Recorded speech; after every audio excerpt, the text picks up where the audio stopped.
not only did I have a great career in the NFL, but I also invented the prediction market. That kind of like, Yeah. Like it's not just like the William Refrigerator Perry's like freshman year at Clemson. It's like, I also did this. I was a part of this kind of piece of betting history, and I may have invented an entire thing. I mean, yeah, like does he tell that story,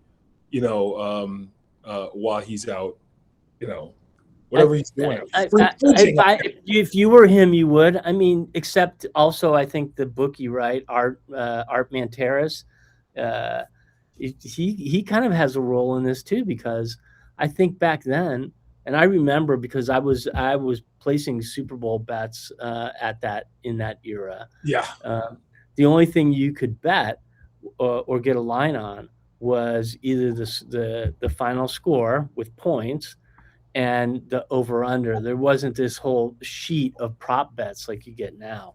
Yeah. And like I'll never forget. I was in Reno with a bunch of guys at the end of the '83 season. And we were there to watch the Raiders and the Washington Redskins in the Super Bowl.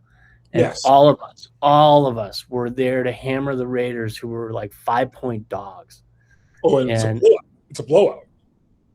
but the funny thing was like, people who were sharps and like the real betters, I remember being in line with them at the window, and all these guys are coming up and they're $500 on the Redskins, $500 on the Redskins, give me Redskins and the unders, kind of thing, right? But that was it. So now you get to the end of the '85 season, and it's the Bears have this, you know, incredibly great team. I think one loss. They had their own music video, Super Bowl shuffle.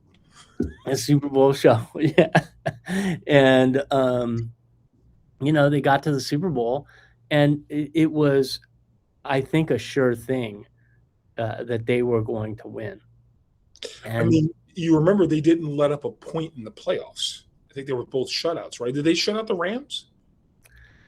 they probably did, but I don't remember like all those like intimate specifics. It's actually amazing that the Rams were even in the playoffs that year. I think their quarterback was Dieter Brock. Um, Oh, it wasn't Jim. Don't call me Chris Everett. Jim, oh, Jim Everett could have been. Actually, it's not a surprise now that I think about it, because Eric Dickerson was on that team.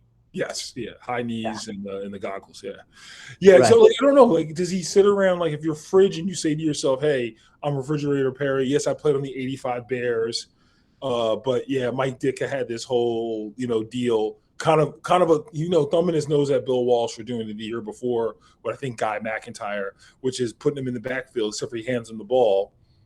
And the whole scuttlebutt is that Walter Payton, Hall of Fame Walter Payton, rest in peace, doesn't score in the Super Bowl, but the Refrigerator does. And Art Manteris wants some action on the game. And I mean, they obviously don't lose their shirt, but they do lose a lot of money because a lot of fans are going, yeah, the fridge, why not? And with the odds. But apparently, like the casino owner is like, oh no, give me more of this action. And Yeah, the original prop bet. That's what Fridge is talking about on his time off, and that prop bet, I think, became the foundation of the prediction market, right? yeah, You know, what we're what what's happening now is the commoditization of betting, really. Uh, you yeah, can you can, instead of just betting a line, you can bet the line at a point in time, and then trade the line back at the point in time at which you've made a couple of bucks. And uh, if you're on Kalshi or Polymarket or any of those platforms, that stuff is happening um, in real time on sports, but it's also happening in real time on politics and yeah, world events. yeah. you know. Yeah. Well, it's interesting because it's maybe really what this all is, Frank, for the two guys that think this is the greatest Christmas movie of all time. Maybe it's just frozen concentrated orange juice. And by the way, it is the greatest Christmas It's so movie good. of all time. I was, trading places, right? Yeah. I was on a podcast with a guy who wanted me to like talk about the great Christmas movies, and he listed all the kind of standard ones, um, the Jimmy Stewart movie, the classic White Christmas, which I love, Yeah. Christmas and Vacation. then like everybody's wild card is Die Hard. That is a Christmas movie, in my Sure. opinion. Sure, it is. It is. But then I threw out Trading Places, and the guy just went, But yeah, "What?" your brain explodes because you realize it all happens there. But I guess to explain for the casual person that doesn't maybe end up paying as much attention to the whole deal is the inside information on Trading Places allows them to bet futures on orange juice, right? And they have inside information to bet on these futures, and all futures are the same thing as betting what these Polymarket and Call Sheet are saying are events contracts that Right. something's going to happen in the future, and you can speculate on the likelihood of it happening in the same way you could speculate on oil futures or orange juice futures. In that case, they had inside information that allowed them to one, buy a bunch of it. They sold it when it got too high, and then they bought it back when the report comes out and the stock fell, and the difference is what they made money on, which is basically the idea of a short squeeze, right? You make the difference on the difference on it because they borrowed against it to buy the initial stocks. Yeah. Short squeezing orange juice, and the best part of the movie is when you see the two brothers at the very beginning of Coming to America. Yeah, you see him in the next movie. Like, not again. I mean, it's so great. Yeah. They're homeless. Experiments. Yeah. Oh man. So yeah. But anyway, so yeah, that's where we've arrived at. We've arrived at that place where that's a reality for us every day. Yeah. It's just kind of it is reality, and we have William the Refrigerator Perry to thank for this. yes. So anyway, welcome to the Index. I'm Frank Girardot, journalist, true crime author, and today we are with J. Brian Charles, journalist extraordinaire. Hey, Frank, it's always good to see you. For the uninitiated here, Frank and I worked together at the Pasadena Star News for quite a few years, causing all kinds of people in City Hall to have some of the effects that are now going around the world because of cyclospora. But yeah, we caused in the town a little bit, but as reporters are supposed to. Yeah, co-conspirator is a good name for this. Yeah. I mean, we worked hard on a lot of cool stuff, and in that era of journalism, a lot of it was in print. In this era, we're taking a new step and doing it. We're doing it live, as Bill O'Reilly said. We'll do it live. Oh yeah. So I thought, we had this football talk, and we kind of jumped in, but really the football story of the week is the 49ers owner Jed York getting busted outside a trailer park with $160 and messaging on his phone that indicated he wanted to hook up with a prostitute.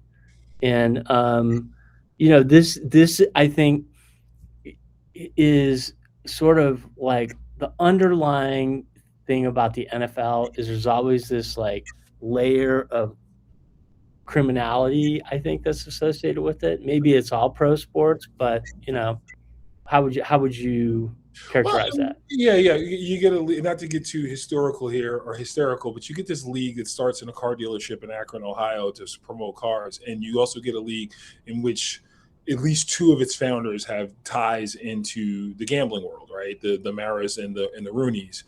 But I also think that you get a league that has classically either done some level of, hey, I don't have any money, pay for my stadium to show me that you have interest in there, so I don't actually have to pay for it. But also, it's a way that I measure interest. I remember this with Frank. I don't know if you remember this. We were doing a whole thing about Via Ragosa having meetings with NFL owners. This is when we were doing a lot on the Rose Bowl. But one of the things that we were looking at one day was Ziggy Wilf filed a flight plan to fly to Los Angeles and was on Via Ragosa's schedule a week or 2 weeks before the state of Minnesota had a referendum on stadium financing. Yeah.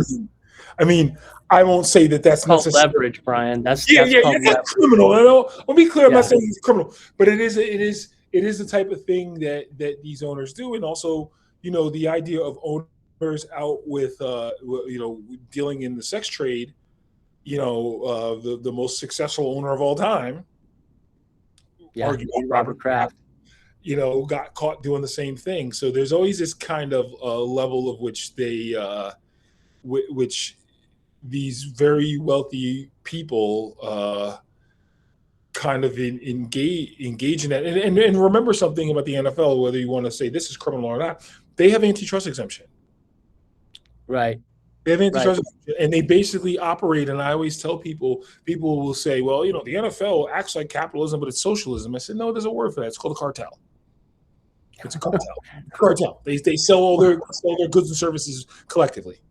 Yeah, well, and which is true. I mean, there's a collective television contract. There's a revenue sharing. There's there's salary caps, and there's all sorts of mechanisms to make it a collective product, including, by the way, all the branding of every team in the league. Yeah. Which I guess never really thought about it that way. Yeah. Oh, you buy that jersey, that doesn't just go to the Rams, like that goes to the league, and then there's a division in which that actually goes into collective bargaining, with players get money outside of the regular contract. For I have a cousin who just finished playing in the NFL for the Carolina Panthers and then the Browns.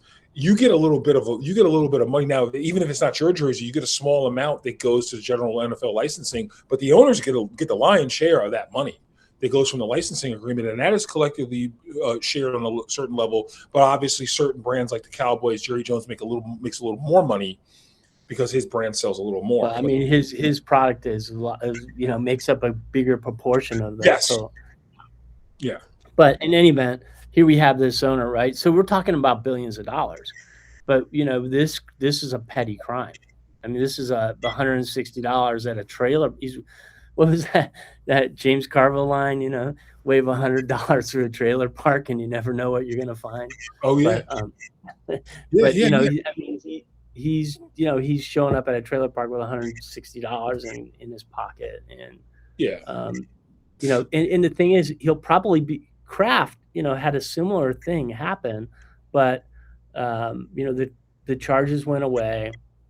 The NFL didn't do anything. I don't even think they did a slap on the wrist.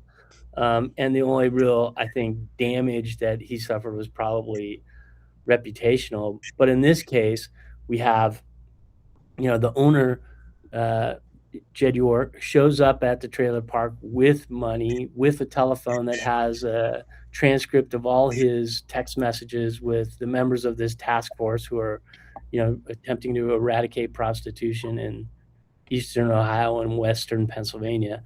And what? It's a $160 crime, and he pleads no contest immediately, gets out of jail. And I would bet the NFL is going to treat this a little bit differently than they did Robert Kraft.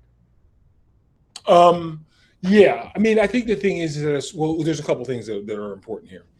I think the first thing is that I always ask myself the question of what are you doing at a trailer park at $160, and I think part of it is the idea that if you take yourself off the grid, I guess you may be able to get away with this a little more often than if you are to go to a place where you might get leveraged if you're in a high-end facility because they know who you are. I think that's the first thing, and I think there's a part of that that's a little seedy. What's a high-end facility? A strip club? Yeah, A or no, no, no, brothel? no, no, no. Like what was it? Yeah, the brothel. Like what was it? What was the lady's name? The Heidi Fleiss. Like if you get to Yeah, that part. Now I'm gonna get back to that a little bit in a second, but I think there's a part of it that says, okay, I'm gonna go there because I can at least be someone anonymous and I can leverage this person, right? As opposed to Heidi Fleiss is sophisticated enough to go, hey, I know who you are. I think that it gets me to the other point is that we're in the era in which everybody's looking at these men's behavior, and rightfully so because of Epstein. And you might want these. They're trying to avoid that, right? Where they can get super leveraged by somebody who's more sophisticated. But I do think the NFL's got to take this a little more seriously, and partially because of the era they're in, because you have this. I mean, you have a president who a good portion of his base is like, yeah, buddy, you got to put the rest of this out unredacted because I might want to make America great again, but none of that and I might believe they were trafficking children through Comet Pizza, which is a little insane. But I don't want I want to, but I don't support any of these kind of sex predators. So I think that the NFL is going to have to take this a little more seriously. But we will see because football fans are, we are what 2 weeks away removed from the beginning of being distractified by the lights of the season, and and we'll see how long it lasts, and then things burn through the news cycle pretty fast. right. Yeah, I mean, this is obviously it'll cycle through quickly. But a player, how would a player be treated in this situation? Oh no, that would well. I mean, Justin Tucker. I'm in Baltimore. Justin Tucker got in trouble. He's the all-time leading leads. He's the all-time record for field goal percentage conversion. Right? He's probably going to the Hall of Fame, although that's in question now because of this. But he got in trouble for repeatedly getting in trouble with women in massage parlors and got banned from a few of them here in the Baltimore area because of his behavior inside massage parlors. I mean, but what's Yeah, okay, and but then that's what what about the NFL side of that? What about the NFL side of that? What do they do with them? what do they do? I mean, Tucker's not working, but I also question that Tucker's not working because at the time that he was under this scrutiny, he started missing kicks. You know what I mean? And all of a sudden, he'd come off a season where he was starting to miss a little more than he was, a little more than often. But again, we also have a person with, I don't remember what the number is. It's in the high 20s. It's above more than 20. Deshaun Watson's going to be the week 1 starter in Cleveland. Right. Yeah. Yeah. So. But it's probably like the most egalitarian business of all, right? Show me what you can do, and I'll let you do it. Well, yeah, it's merit, right? It's merit. It's like Bill Parcells said all the time. He goes, "There's rules for the team and there's rules for Lawrence Taylor, and don't confuse the two." That guy wins me games, and I'm always looking to upgrade your position. So how does that play out with an owner though? Right? I mean, like, what happens with Jed York? Anything? Is it just a slap on the wrist? Let's go on, or does the NFL like say this is not on brand for us, and we need to examine, what's going on with the 49ers? Well, it depends on who ends up looking at this within the NFL. I mean, the last time that I can think about a large NFL investigation into some form of exploitation, or if we want to call it, or in this case violence against women, was a Ray Rice investigation, which the league had they took it out of the Ravens' hands and they handed it over to another franchise. The Maras did it, right? The Maras, and I believe the Rooneys got involved. I may be mistaken, but I know the Maras were part of the group of NFL folks that looked at this. And there was kind of this like, well, there was no big deal. And then all of a sudden somebody had actually sent a videotape to the state troopers, and the AP got a hold of it, and then all of a sudden it was like, no, it was a bigger deal than you want. I mean, so the question is that does this tick off the particular ownership groups that are a little more prized in the league? And I'm thinking the Maras, the Rooneys, and obviously Jerry, right? And do they just pull him into a corner and say, Jed, little community service and some money to a domestic violence shelter would really make this look a little bit better and some contrition? Or do they say, hey, you have to pay a particular price for this? If they were just doing something, let's say like taping practices, which by the way, I think most teams do, or they were deflating footballs, which we can get into that story another time because that all came out of a New York Times story about the fact that Eli Manning was depressurizing footballs by sitting on them. If they were just doing that, they would just lose draft picks. I doubt that the San Francisco 49ers are going to lose draft picks because the guy went out there, doing something. Yeah, I mean that's ridiculous. There's no, I mean, They're never going to lose draft picks, right? yeah, that's ridiculous. There's no competitive advantage. Obviously, it would be the argument, but I just think, what is the proper way to sanction or punish an owner, or have some type of saying to say, hey, this is not what we do in this league. What is the proper way to do that? I think we'll find out. I guess we'll find out. Who knows? I have an idea. I don't know what it's going to be. Yeah. Well, while we're watching this, I've looked. There's nothing on the prediction market about what will happen to Jed York. It's. I guess if there is, we'll see if it's worth betting on. Maybe the line should be: does he get Does he do community service for the NFL, or how much does he donate to a domestic violence shelter? I think the DV or sex trafficking thing would be the line that I would see kind of emerging, would be that one, because I think there'll be people who would make bank on that. And then I think the next thing that I would probably look for is maybe a bet about here would be a good one. What words does he use in his apology speech? Because I know there's been an issue to statement, but there's going to have to be a next thing that he has to do. There's going to be some kind of mea culpa that he's going to have to do publicly. So, like, I don't know, are the words like, changed man, or learn from my mistakes? I'm not perfect. You know what I mean? I feel like we're going to get to that place, to the I'm not perfect part of this. That reminds me of kind of like, and a good way to like move on to the next thing that we want to talk about, the I'm not perfect argument. We have a mayor's race in Los Angeles where the candidates are I'm not perfect and I'm really not perfect. Yes. And and it's really hard to like, to figure out like what's, how does this shake out? Karen Bass and Nithya Raman had their first debate a week ago now. And if you could call it a debate, I mean, we're using pretty high technology here by having a live feed go out on Substack. They did a Zoom on the budget plan with the Sherman Oaks Homeowners Association that probably was seen live by, maybe a couple hundred people. There's not a lot of clips of it around. But one of the things that sort of came out of this was, the homelessness issue. We talked about Trading Places a little bit before, and you remember at the beginning of the movie, Eddie Murphy is homeless, and the Trading Places point is that he becomes housed, I guess, and wealthy. Yeah. And Louis Winthorpe, becomes unhoused. But what's come out of this though is that there's a 3%, actually almost 4% jump in the number of homeless.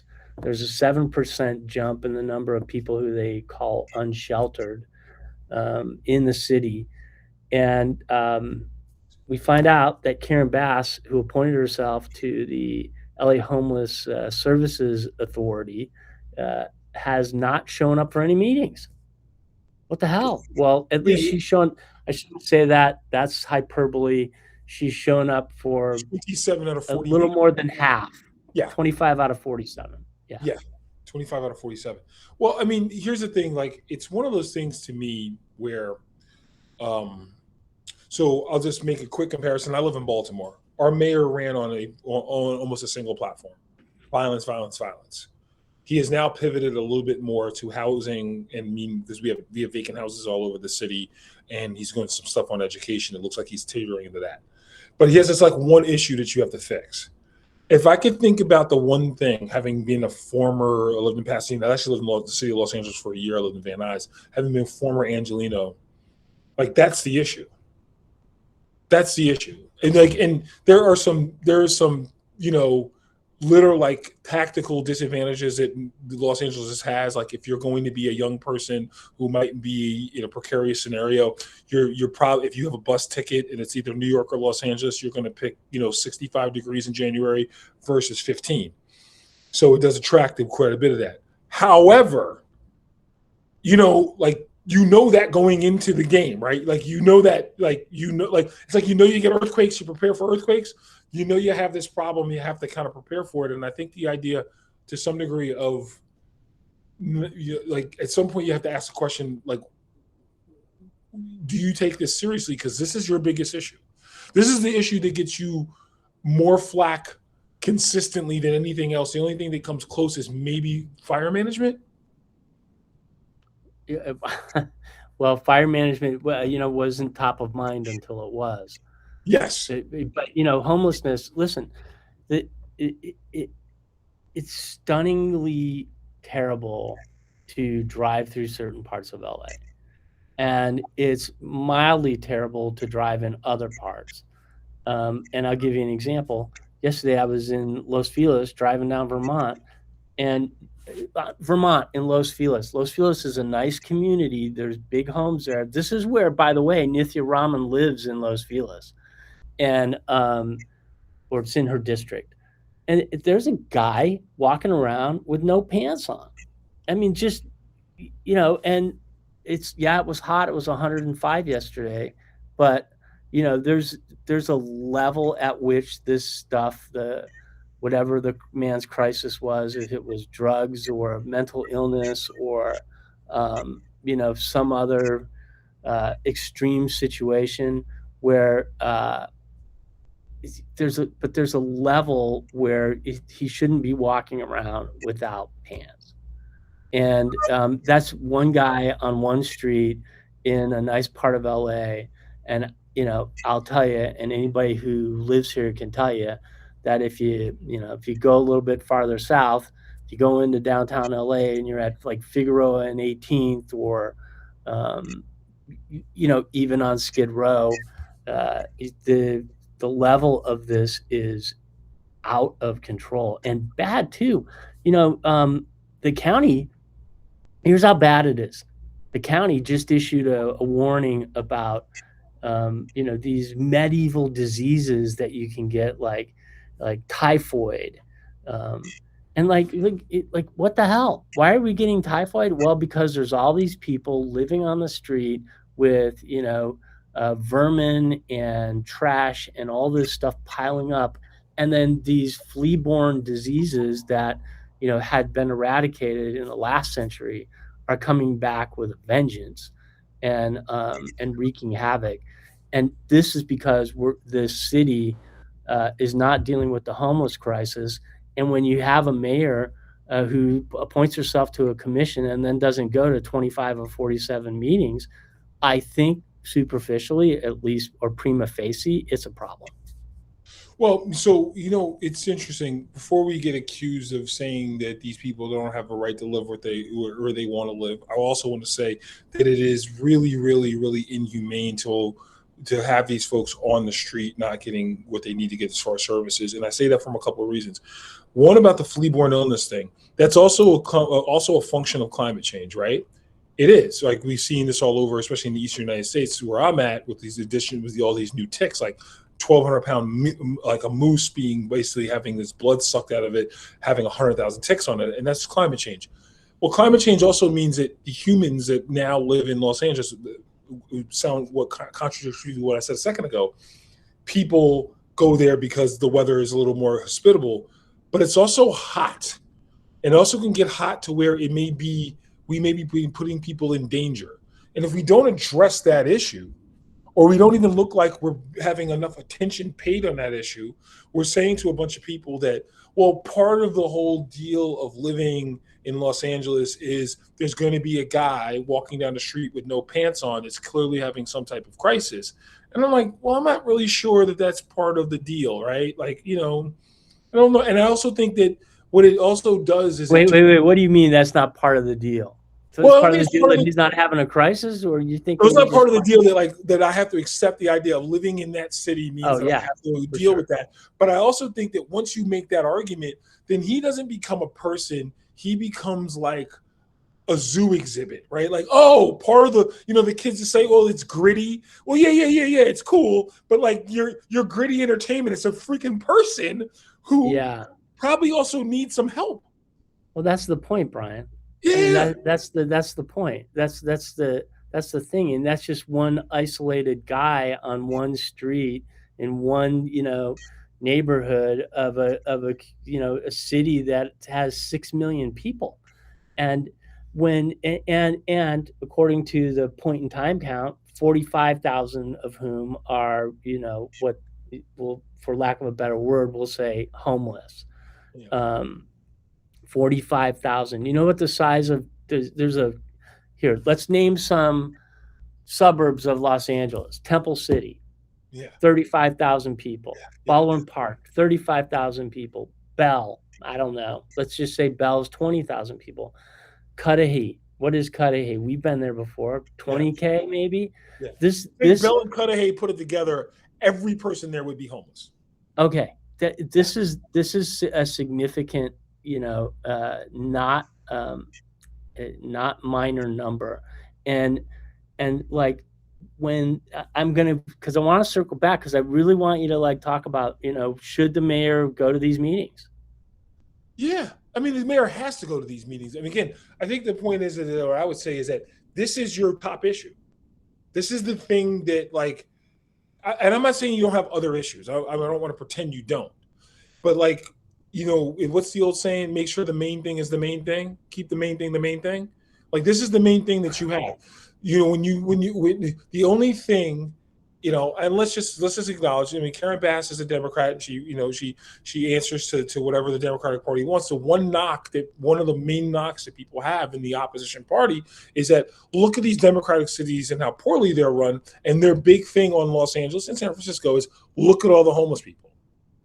Now, I'm not saying you should answer this just for political purposes, but you are a politician, so that's not a bad motivation. But also, these are people out here, and what do? You just say, you throw your hands up and say you can't do anything about it, or you don't even show up to the meeting to be able to address the thing that's happening. Right. That's the thing. So I mean, it's definitely an issue, but it's not. But I'll tell you, it's interestingly enough, it's not moving the market on who's going to win the race here. Um, Why is it's very clearly Karen Bass's election to lose. Um, on the prediction market, she's anywhere from 63, 64, 65% favorable, support, where, Rahman's numbers hover in the, low to mid 30s. Well, why is that though? Well, I mean, I think that, quite honestly, the idea of what you know is sometimes better than what you don't know, and I'm not sure that Rahman has expressed a platform that goes beyond what the city has already done in many of its council districts. She doesn't have a differentiating argument. No, no, I mean, her differentiating argument is that there's less homeless in Los Feliz than there was, a year ago. But there's plenty of other reasons that make her, her viability less attractive, including the fact that she's, DSA, the fact that she, has seemingly ignored residents who worry about homeless encampments outside of schools. Um, she, hasn't garnered the support of other members of the city council. She's kind of a lone wolf who um, got into the race late, probably kept Spencer Pratt out of the final, and will likely end up losing to Bass on election day in the runoff. So it's interesting because the markets beforehand had that race in that primary with Pratt and Bass a lot closer. Well, there you go. That I think that goes back to the whole idea of manipulation, right? I saw a thing. I saw a thing with Chad Bianco. He was one of the guys that was running for governor. He was one of the Republican candidates for governor, and he claimed that when Swalwell dropped out and Javier Becerra got into the governor's race, whoop. Oh, don't worry, Frank. I'm still here. I gotta just grab my cord. Keep going. I just don't want to interrupt you. Okay. Well, anyway, so Chad Bianco claimed that when Swalwell dropped out and Javier Becerra came in, that there was a whole bunch of money that went into the prediction market behind Becerra that ultimately changed the outcome of the race, because people were looking at the prediction market and said, "Wow, if all these people are betting on Becerra being the Democrat nominee, I'm not going to vote for Villaraigosa. I'm not going to vote for Porter. I'm not going to vote for any of the other candidates. I'm going to go with Becerra." So that was a real thing, and that said, though, I think that the numbers in the mayor's race have shown a couple of things. One, the one poll recently that was a fake poll, it didn't move or change anything. And two, these debates and the chats like we're having, and I'm sure the media attention on Los Angeles from all sides, not just traditional media, but also from people that are doing Substacks, people that are doing their self-funded. Hey, new background. This kind of stuff. It pretty clearly shows that it's Bass's race to lose. Yeah, I just think. Well, do you think there's some way though? Like that's a big spread. I mean, you went from a situation where, if I remember quite, Pratt ended up finishing third in that race, right? Right. So, so you not that like everybody shows up in a primary that shows up in the general, like we know that. I can't believe that all those people who were Pratt folks, who seem to be like very anti-Bass, all broke Bass. So it makes me question whether the number. See that, but that's a misread. That is a misread. Maybe they won't all vote for Bass. Maybe they won't all vote. But I'll tell you what, the bigger issue for those voters wasn't necessarily the candidate. It's the state of the city, and the executive power of LA doesn't really lie with the mayor. It lies with the city council. It's the largest mayor city in the country. And so I think, anybody with any level of sophistication when it comes to voting is going to look at the two and go, okay, well, who's really responsible for this? Well, maybe to some degree they both are, but the Democratic Party is strong in Los Angeles. They'll probably support Bass. The people that the real outliers that voted for the super outliers, like the ones that just hate everything and just cast a no vote, won't vote at all. And the ones who voted against Bass were also voting against Rahman. And so what happens to them? I think that they probably go more for bass than they do for ramen. That's my read. I Okay, could be completely wrong. that's a pretty good thing. And I guess that all makes sense to get the spread that you end up with.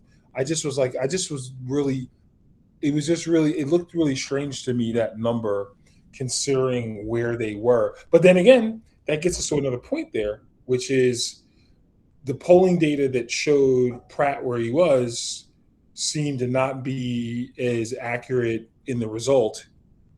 Not the markets, the polling data didn't seem to be as Yeah, accurate. I, I think polls are passe. Like I guess pollsters will tell us otherwise. They'll be outraged that we're saying polls don't work anymore, but they don't. Show me a poll since 2016 that's actually predicted an outcome. You I you, mean, you so probably can find very few of them. so what they'll say all the time is that, we have a margin of error and everything scores within the margin. And they'll say on the 2016 election is that we got the general election right within the margin. In fact, they had Hillary Clinton ahead. We just lost the electoral college, which is a different beast.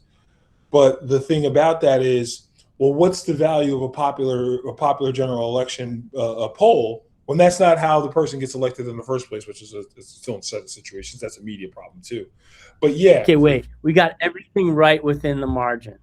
yes, Okay, now I'm a major league umpire, and and so you lose your job. give me a margin of I don't know, half an inch around the strike zone. So I'm every time a ball comes in within that tenth of an inch, I'm calling it a strike, even if it's not in the strike zone. Hey, I'm within the margin of error. I just screwed the Dodgers or the Yankees or No, no, no, whoever no, out no, of no. the world championship. Correction. That's what you're saying. That's That's what you're the saying. that's the strike zone for a Yankee pitcher, is the one you just described. Half inch on the plate, half inch high, half inch low. That's the Andy Pettitte strike zone for years. So as a former Yankee fan, I would say I'm okay with that. But yes, that's the problem. The problem Yeah. is that the error is not the margin of error is 3 to 5%. It's 3 to 5% points, which is a little different than even saying it's 3 to 5%, right? Because if I'm 5 percentage points above what it is, and it's 50% and it gets to 55, technically the spread is actually 10% more than it is than what I predicted. So it's not Right. even, yeah, Yeah. it's So it's not. See, that's why you can't, you just can't, the polling. Polling is done for a couple things. It's done to raise money. That's a big thing. Like if you get a poll that says, if you and I are running for office, and I get a poll that says, "Hey, people like me better than they like Brian," well, I'm going to take that around and fundraise off of it, because the investors, the people that are supporting my campaign, are more likely to invest or support my campaign if they think I'm going to win, because then their guy or their girl won. So that's the tactic of polls. That's why there's 25 million freaking polls. That's why guys like Nate Silver have to do aggregates, this is because false. there's so much data out there that that's manipulated and not even accurate, that they have to aggregate numbers to get to something that looks like focus, but And it's he not. has to and he has to average off of those polls that all have their all baked in assumptions into those polls, of which those assumptions are proprietary, which is a problem in itself. But what he's basically saying, how accurate has this poll been in the past versus that? And you don't know what new assumptions are going into the current poll versus the previous poll. I mean, the other thing that I would say, and you guys, both of us know this because we've covered a couple of elections, is that these candidates all have internal polling that they don't tell you about, right? So there's a poll that they have. Let's say they're leading. You'd say that's not great necessarily for fundraising because you're not scaring your funders, but it is great for convincing a certain group of voters, hey, you don't want to be on the wrong side of this, and I do have a chance of winning. So if you're on the fence, come along with me because I'm probably going to win, right? So Yeah, that's a powerful tool to say, hey, it's still close, so we need your vote, but we can do this, as opposed to saying, I'm down 4, I'm outside the margin, I'm probably going to lose anyway, and people just don't. I think that worked better in the days when you couldn't ballot harvest. Now you can just go around the neighborhood and pick up all the ballot. You voting? Nah, I'm not voting. Hey, mind if I take your ballot? Yeah, sure, go ahead. Sure. Like, yeah, But I think the yeah. thing about it, I think the thing about it that's more the other thing about it is that the polling data itself, they have their internals. Now, the thing about the internals was, and I can tell you this going back to 2016, is I was there working on election day thinking this was going to be, kind of a, not the result that happened. And I remember like reporters being in the Javits Center says the mood here is funereal. And I'm like, well, that's because I would find out about a month later when people were coming off the Clinton campaign. Some of them were going back to work in media, general media. They're like, oh, we had internal polling that knew we were going to lose this state, this state, and this state. We were just holding the hold on here and here. But we knew we lost Pennsylvania before we got to election night, and we had moved all our resources to Arizona. I'm like, your internal polling said that, but you weren't saying any of that publicly. So there's a difference. There's a difference between that and that. So I mean, of course, you can't say that publicly. You're down in the last minutes of the election. You know what? You gotta show big. Maybe Ohio will break your way. Yeah, maybe you get a break here and there, and then all of a sudden you're fine. And it's also the same type of information like that they have that when they look at things like we've done this, where they call elections with 0.1% of the votes in, or 1% of the votes in, because they know that their best. Well, I mean, you know how it's going to go. I worked for a guy's campaign one time, and he, after the polls closed, he was leading, and as time went on, he moved into second place, and at the end of the night, he was still in second place. But he told me, he says, I'm going to lose. I'm not going to even make second place. I'm not going to make the runoff. And I'm like, how do you know that? And he said, well, if you look at the third place candidate, it's almost like watching a horse race. The guy moved up 10 votes in the first count, 100 votes in the second count, 10,000 votes in the third count, and suddenly the margin between the second and third place candidates was, razor thin. And this guy knew. He's like, yeah, I'm done. Oh yeah, they know. The 2020 so that, they know. Yeah. Yeah, in the 2020 mayor race in Baltimore, Brandon Scott is down 5,000 votes by the end of election night and declares victory. And I said, whoa, how do you declare victory? I thought it was the person with the more votes. And they said, oh no, they haven't counted District 1, which is down by Fells Point. And I said, wait a second, what do you mean they haven't counted District 1? He goes, well, they count all them. And I'm not suggesting anything untoward here, but I know, but it sure sounds like there's like it sounds like one of they haven't counted District 1. They brought the floppy disk or the USB drive. District 1 is the guy who's now the current city council president, Z Cohen, which is an ally of his, and they said, well, he's going to win District 1. So the thing is that they had long lines out of District 1. He's going to win, and I'm going, well, you're down. I mean, 5,000 is not insurmountable. But it went from down 5,000, and I got to look again. But I think he won by, 5 figures. So yeah, they know. It's they definitely know. All right. Well, we don't know how the LA mayor race is going to shake out. We'll keep watching it. We'll look at the polls. We'll read the prediction market, and we'll see what happens next. We don't know what's going to happen with Jed York either. We can only guess. I kind of want to, just sort of pivot into a little bit of talk about, the kind of the media landscape in Baltimore and maybe in Los Angeles. I know here we're seeing a greater deal of attention paid to the market than has been paid to the market maybe since the Herald Examiner was here. We've got the addition of the California Post, the LA Times is still fighting. We've got a news source called LA Material that's run by Julia Wick. We have some pretty great bloggers out there that are doing their own stuff, like Elizabeth Cho. And what's happening is that there's a lot more like media focus on City Hall than there has been for a long time. Even guys like there's a guy on X called Smoke and Scan. Have you ever seen this guy? No, no. So so basically what he does is he smokes weed and watches police chases, and does commentary on them. But lately he's gone into watching the city council meetings, because he's just as entertaining when he comments on it. Anyway, we have, there's this whole, I guess, new landscape. I wonder, is that what you're seeing in Baltimore? Yeah. So, yes. So the Sun went from being a paper that was owned by the same people that owned the LA Times to being owned by our former bosses at Media News Group, and then being now owned by Sinclair, which owns a lot of Fox affiliates and other stations across the country. They're pretty conservative. The Sun's down to a shell of itself as far as news resources. A nonprofit started here a while ago, the Baltimore Banner. The same year, I was part of a team that started another nonprofit called Baltimore Beat, which which is a really kind of good, kind of more of a cultural paper in the sense that it covers the culture and a lot of the politics too.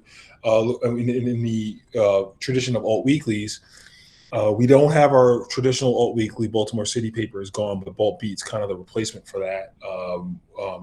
We have Baltimore Brew, which just does a lot of good investigative stuff. God, I'm trying to think about the others. We have a couple other things. Real News Network is still here and active and doing things. And yeah, and the Banner's got a pretty sizable news operation here. I mean, I would have to say they probably have upwards of 100 reporters. Wow, that's huge for a nonprofit. For nonprofit. Well, Stuart Bainham, who owns like the Comfort Inn chain, I think that's Clarion or whatever, he gave a $50 million commitment to it. He tried to buy the Sun, but the Sun, the price was too high. So he put a $50 million commitment to this, and they actually are a nonprofit with a paywall, which is a weird situation, but they do have a pretty good subscription base from what I understand. I'm trying to think if there's one other thing besides Baltimore Brew that I'm going to be. Fishbowl's the other one. So in Baltimore, I mean, everybody knows Baltimore from The Wire, and maybe from Homicide: Life on the Streets, and the focus in those two TV shows was homicide. I just saw a story recently that said homicides in Baltimore were down significantly. I've got my own theories for why this is the case, but I'm wondering how much of the focus and attention of media organizations on City Hall has an effect on policing and public safety and stuff like that. So my first 3 years here were pretty much writing for a gun violence organization about homicides in Baltimore. Like that's basically what I did. And so what I would say is that there's always been a lot of focus by media on how many homicides are here. If you think about the way the LA Times has done this for a year with Jill Levy counting homicides, they've done that in Baltimore for just as long, if not longer. What I would say, though, is that a lot of the scrutiny of the police department kind of pushed them into changing the way they behave. We had police officers who weren't getting out of the car at all. Now we have guys walking beat. Hey, Brian, I was just there 2 years ago, and I don't blame them. Yeah, now we have guys walking the beat, and that's a mandate that has come down with the change of the police commissioner, that you're going to walk a beat and you're going to go and know people in the neighborhood. And like so even in some of those like northwestern neighborhoods, you have to walk. You have to walk now. You have to walk a little. Wow. You have to do it. I think the idea is that, hey, listen, if this ain't your bailiwick, there's other police departments. And so I think part of that is a thing. I think the other thing about this is that they have finally gotten everybody on the same page. We have a lot of these community violence response groups, and some of them have been a little more effective than others, and we finally figured out the right mix of what that is. But I also think that we had a mayor. I wrote a story about this published last September, about the reduction, because one of the threats of the reduction was the possibility the National Guard was going to get deployed back here under Trump.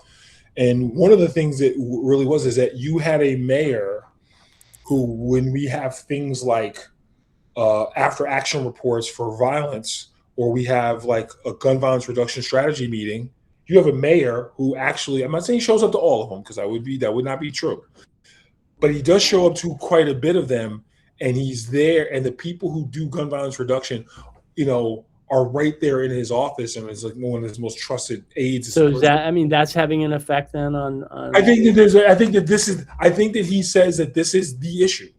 I think he decided that so that's the issue. That was the issue, and I think he decided this was the issue because it is. It's like people in the city don't like the comparisons to The Wire, and I get it and whatever. And I always say that, like, if it was The Wire, it would actually be easier to deal with. But the fact, because if it was just that, we could figure it out tomorrow. But the problem with it is that it is the issue. It's if it was just The Wire, you'd go in and you'd close down. You close down the drug market in Bunny. You can't close down the drug market here, even if you tried. Because Amsterdam. Yeah, we had 348 homicides when I moved here in 2019. 348. That was more than all of New York City. That was more than Los Angeles, right? I mean, Baltimore's a dangerous place. And now we're going to finish the year with fewer than 100. But how much? But you see, I have here's my take, right? Wild take, but I think that gun violence numbers or deaths or homicides related to gun violence aren't down because there's less guns or less shootings. I think it's down because medical care and trauma centers have gotten better post Iraq and Afghanistan, where they learned how to treat wounds from gunshots and violence in a way that saved lives. That is 100% true, because there's a whole thing about this place in Philadelphia where they teach people how to do that until the medics get there, and there's scoop and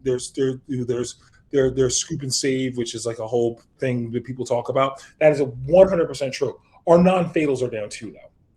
And so that's that's the thing that the people who are really close to gun violence here hang their hat on the non-fatals. They're like, oh, no, we can figure out how to get people here and save them. He goes, I'll give you one thing that was underreported for years in Baltimore was the amount of people who were getting killed not because of gunshots. We were having a lot of people getting killed because of stabbings and asphyxiations. Like, people were getting blunt force trauma. Like, we had quite a number. I mean, listen, 85% of our murders, I think, in any given year were the other thing. But let's say you 15% of your homicides are not related to gun violence, and you have 348 homicides. Well, that means you have 50 people who are dying from stab wounds and blunt force trauma. That's not something to just go, oh well, and throw your hands up at. That's a violence issue. And I always thought one of the biggest problems that we had is that we had a culture here amongst a bunch of young people that was like, there was no way for them. They went from 0 to 100 a lot. A lot of the young men, let's say, they were going from 0 to 100. I've told you this story beforehand. I'll tell it for your viewers here. Like, I'm like 6'5", and probably right now I'm probably like 280, which I shouldn't be. But the fact of the matter is, I got mugged here in 2019 for Chinese food, $7 on a cell phone. I mean, like, that's where we were at, that place where, and I got mugged in a nice neighborhood, like next to Johns Hopkins, not the hospital, for those from our Baltimore viewers. I was over in Charles Village, and where the main campus is, and I was in a nice neighborhood and got mugged. Like, it was seriously a place that was feral in certain places. And I think the fact is that seems to have changed a lot. I will also say one of the drawbacks that people will say is that one of the things he's been using the gun violence reduction strategy for, and I write about it in my story, is it's been used heavily to wage a kind of quieter drug war that is happening here, because they are using a lot of the stuff that they're getting from the GVRS data, the data collection, for large-scale federal drug prosecutions. And that has left a lot of people feeling, oh, you're a drug warrior like everybody else. So there's a critique of him that people will say. Right. Well, we'll keep an eye on it. Thanks. Wait. I want to go. Wait, before we go though, I want to talk a little bit about Casino. We started talking about it yesterday, but I don't think we like finished the conversation. So, so great movie. Joe Pesci, obviously, Marty Scorsese. I It's think got it's Robert De Scorsese's best. Niro, Sharon Stone, right? And it takes place in Vegas, and it's a true story. Along, and some people would say it's like the sequel to Goodfellas, I right? think it's a better film, but that's just me. Really, really, Yes, yes. I don't think it's a better I film. think Goodfellas is a set of scenes and a good, decent story. I think Casino is a linear, well done story. I think that sometimes Huh. it looks a little flowery and it's very bright because it's Vegas because it's supposed to be. But I just think there's a part of it where Goodfellas, like, the main thrust in Casino is not the idea that Paradise Lost. That's clearly it, but it's two guys whose egos get a hold of them in a bad way.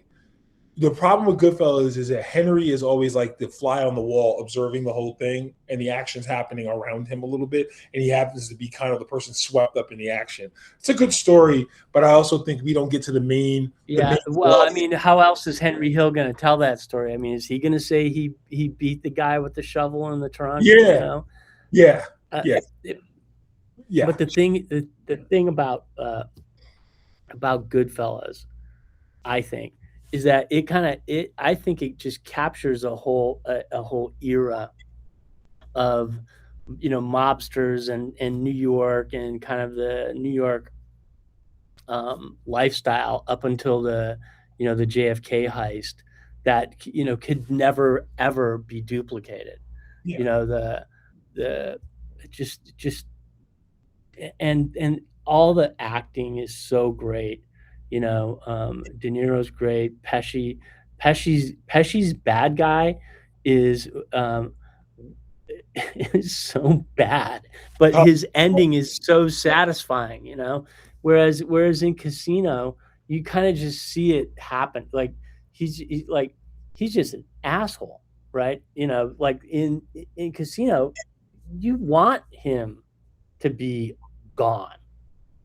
oh, you're When not he when he gets so spoiler alert when he gets made in Goodfellas, and that happens to him, and you meet like his mom played by Catherine Scorsese, you feel a little bit of like, oh, that's sad.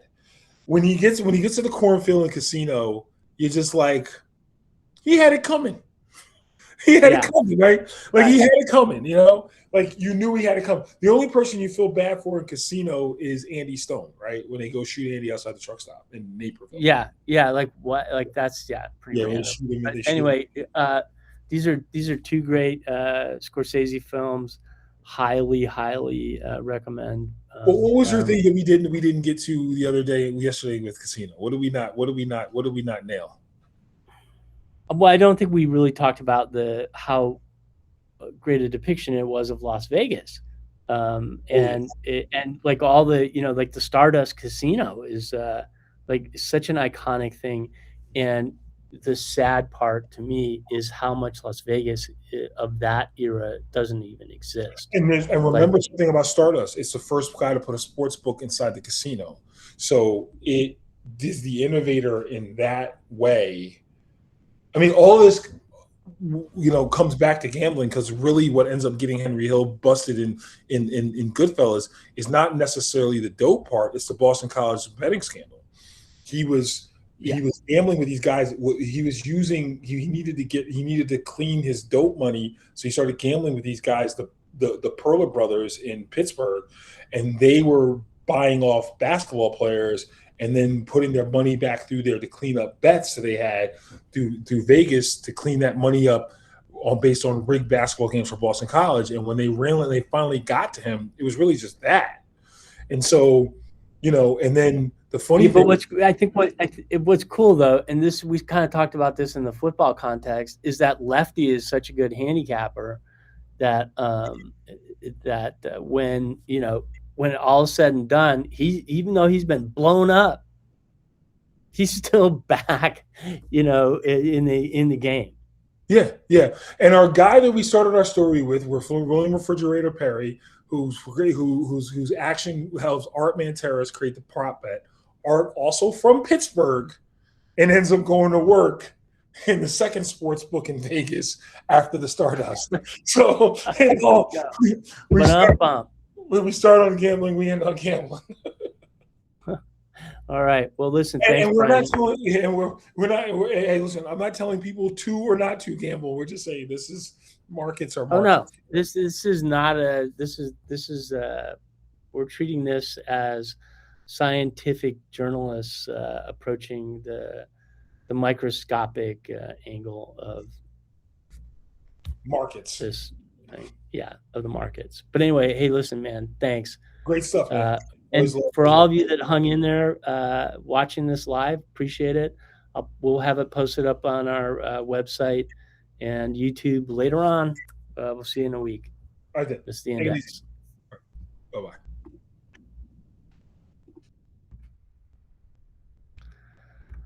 All right. I just got to get this thing to end.